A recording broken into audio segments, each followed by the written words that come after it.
अस्सलाम वालेकुम friends. Drama serial gentleman बहुत ही सनसनीखेज मोड़ पर आ गया है। जरनाब और इकबाल मुन्ना की शादी का सुनकर फारिस और रहमती दोनों अंगारों पे लौटते हैं और इसकी शादी को रुकवाने के लिए एड़ी चोटी का जोर लगाते हैं। जरनाब की इकबाल मुन्ना से शादी की तकलीफ रहमती से ज्यादा फारिस को होती है, इसीलिए तो फारिस बहुत चालाकी से प्लानिंग करता है और रहमती को हॉस्पिटल से उठवाकर अपने घर लाता है और फिर उसे गैरत और जोश दिलाता है और साथ ही उसे अपना मंसूबा भी बताता है कि मुन्ना को जान से मारने से बेहतर है कि उसके हाथ पांव काट दिए जाए ताकि वो खुद ही तड़प तड़प कर मर जाए। फ्रेंड्स, फारिस जो इस सारी प्लानिंग का मास्टरमाइंड होता है वो खुद तो बैकग्राउंड में रहता है मगर रहमती को आगे करता है और फिर रहमती के कहने पे मुअज्जम इकबाल मुन्ना का राइट हैंड काट देता है और वो इकबाल मुन्ना के राइट हैंड यानी दिलबर को उस वक्त गोलियां मार देता है जब वो जरनाब को टीवी चैनल छोड़ने जाता है। मुअज्जम के कहने पे दो मोटरसाइकिल सवार दिलबर को इतनी गोलियां मारते हैं कि उसकी मौत उसी वक्त वाक़या हो जाती है। गोलियों की आवाज सुनकर दूसरे लोगों के साथ साथ जब जरनाब दौड़ती हुई बाहर आएगी तो दिलबर जिसको वो चंद मिनट पहले जिंदा सलामत छोड़कर गई थी अब हमेशा की नींद सो चुका होगा। फ्रेंड्स, इस सारी साजिश का मास्टरमाइंड चूंकि फारिस होता है इसीलिए फारिस एक तीर से कई शिकार करता है। एक तरफ वो रहमती को बुलाकर उससे पंप करता है कि वो मुन्ना को मारने के बजाय उसके हाथ पांव काट दे और चूंकि दिलबर मुन्ना का राइट हैंड होता है इसलिए मुन्ना को कमजोर करने के लिए वो लोग दिलबर को मारने की प्लानिंग करते हैं और दूसरी तरफ फारिस अपनी पोजीशन क्लियर करने के लिए मिफ्रा के चचा कमिश्नर साहब को झूठी सच्ची कहानियां सुनाता है कि वो जरनाब को इसकी मर्जी से जिंदगी गुजारने के लिए इसकी जिंदगी में कोई इंटरफेयर नहीं करेगा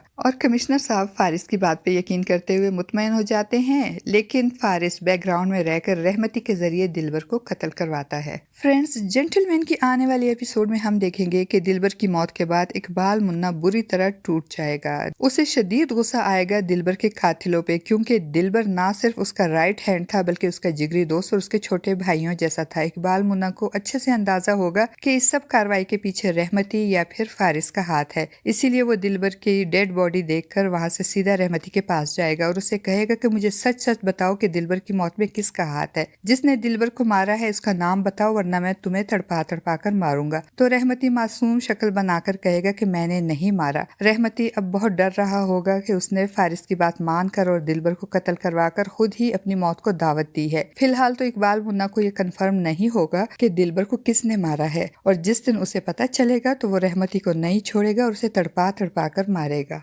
दूसरी तरफ फारिस भी बहुत घबराया हुआ होगा। वो जब दिलबर के कत्ल के बाद हॉस्पिटल जाएगा तो मफरा उससे पहले वहां पहुंच चुकी होगी। वो फारिस से कहेगी इकबाल मुन्ना के सामने मत जाना, मैंने इसकी आंखों में खून देखा है, वो तुम्हें मार डालेगा। और कमिश्नर साहब भी खुद इकबाल मुन्ना से मिलकर उसे यकीन दहानी करवाएंगे कि 48 घंटों के अंदर अंदर कातिलों को गिरफ्तार किया जाएगा। इकबाल मुन्ना बज़ाहिर तो कमिश्नर साहब की बात मान लेंगे और कहेंगे कि मुझे आप पे यकीन है, लेकिन उसे बिल्कुल भी यकीन नहीं होगा और इसकी कोशिश होगी कि दिलबर की तदफीन से पहले इसके कातिलों को पकड़कर मौत के घाट उतार दे। लेकिन कातिल तो ऐसे छुप जाएंगे जैसे इनको जमीन ने निगल लिया हो और इसी दौरान दिलबर की तदफीन भी हो जाएगी। मफरा जो जानती है कि ये सब कुछ फारिस के कहने पे हुआ है और वो फारिस के मुंह से इसका इकबाल जुर्म सुनना चाहती है, इसीलिए उसे उकसाते हुए कहेगी कि अगर तुमको अपनी जान प्यारी है और तुमको अपनी जान बचानी है तो इकबाल मुन्ना को ढूंढकर उसे मार दो, वरना वो दिलबर के कातिलों को चुन चुन कर मारेगा। दूसरी तरफ जरनाब जो दिलबर को अपना भाई समझती थी उसे भी दिलबर के मरने का बहुत दुख होगा। वो इकबाल मुन्ना से कहेगी कि कहीं ऐसा तो नहीं कि फारिस ने मुझसे बदला लेने के लिए और हमारी शादी रुकवाने के लिए दिलबर को कत्ल करवाया है। तो इकबाल मुन्ना जरनाब से कहेगा कि अगर ये सब फारिस ने करवाया है तो वो भी मेरे हाथों से नहीं बचेगा। फ्रेंड्स, आपका इस बारे में क्या ख्याल है? क्या इकबाल मुन्ना दिलबर के कातिलों से दिलबर की मौत का बदला लेने में कामयाब हो जाएगा? अपनी कीमती राय का इजहार कमेंट बॉक्स में जरूर कीजिएगा।